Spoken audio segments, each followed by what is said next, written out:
Hello, the Film Psycho here, and welcome to this, my third vlog.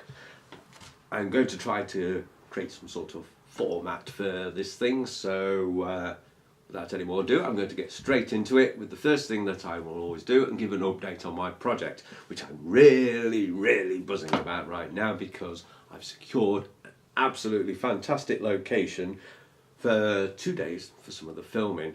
Hopefully there might be some images behind me of where we're filming. If I've done the green screen right this week, probably not, but there'll be something there other than the green screen, even if it looks crap.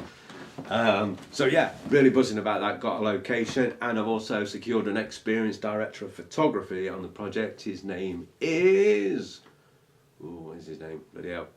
Andrew Cant, that's it. Yeah, he's done quite a lot of work over the years apparently, but he's wanted to move into narrative stuff, so this will be kind of a great project for us both as we're moving forward. What else have we done? The other weekend, last weekend, that's why I didn't do a vlog last weekend, as I said, I was down at Rain Dance HQ doing their hands-on directing course part 2 with Patrick Tucker, and learned quite a lot of amazing things with that. And then yeah, Tuesday I went location scouting and doing some test footage. That didn't come out too well, to be fair. But it was only a rough guide. And then on Thursday I was back down Ray Dance HQ doing their Power of Special Effects course with a guy called Robbie Drake. He's been doing it since he was age 8 or something. That's when he first got his kit. And I asked him, what was the first film that you were working on? Only Clive Barker's Nightbreed. What a great film. If you haven't seen it, go and watch it, especially the director's cut, the longer version.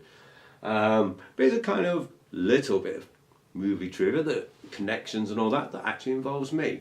In Nightbreed, it's an actor with a little dog, I can't remember the character's name now, and he was played by Simon Bamford. He also played Butterball in Hellraiser films, which is probably my favourite horror, to be fair.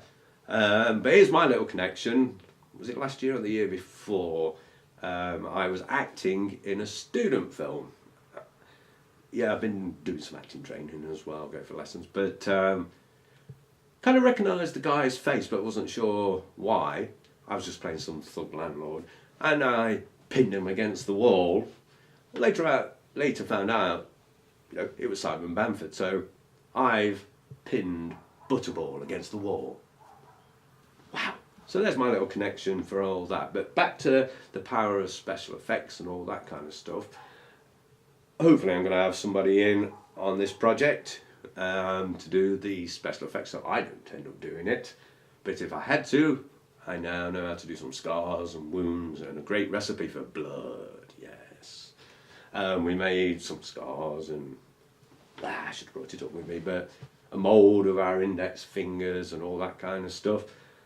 Yeah, and in The Terrible Old Man, I am planning to use as much as possible practical effects rather than video effects.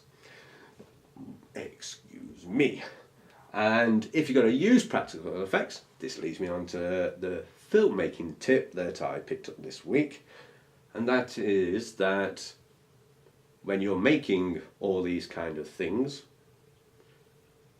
you may be tempted to use latex. That's what we were using on a lot of our early amateur productions, and mortician's wax. But instead, what you get is a 2-part prosthetic grade silicone. And then you mix those together, and it's set so quick, and it's brilliant stuff. And not too expensive, I don't think. About the same sort of price as liquid latex, but if I'd have brought it up, I'll bring it up next time.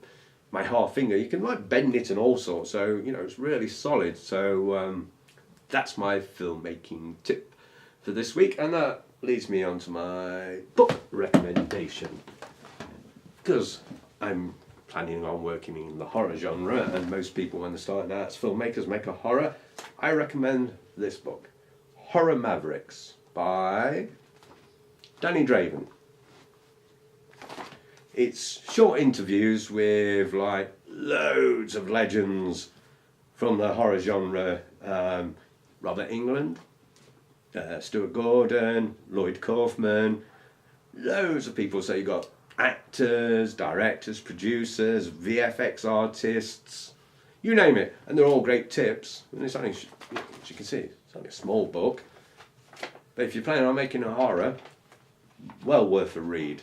And yeah, as I said, there's lots of different tips in here, and one of the interviews is with Tom Savini, hope I pronounced his name right, who is special effects guy and an actor and a director. He's responsible for the creation of Jason in Friday the 13th, Leatherface and the Texas Chainsaw Massacre, and loads of others. And he also played Sex Machine in my film recommendation for this week, which is Dusk Till Dawn. I do hope you have seen it. If you haven't, you really should if you're a fan of horror. It was kind of different, and I'm going to spoil the plot, I guess, if you haven't seen it here, but starts off as a gangster film and then turns into a vampire film.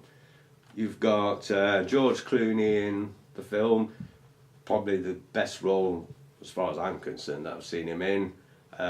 Quentin Tarantino's in it, and the character he plays, this weird, sicko, perverted guy, he's really cool.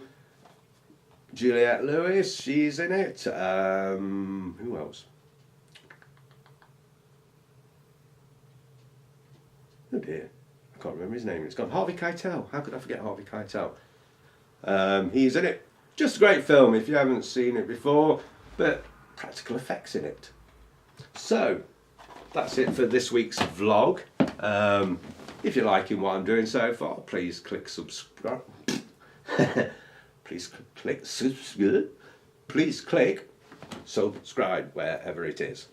If you've any ideas for things that you'd like me to include, because like I said, I want to try and format this so it's a regular thing each time, comment below with sensible ideas if you've got them. Don't even have to be sensible, I guess. We can all have a laugh about them anyway. So that's it for this week's vlog. I'm the Film Psycho, and I will see you next week.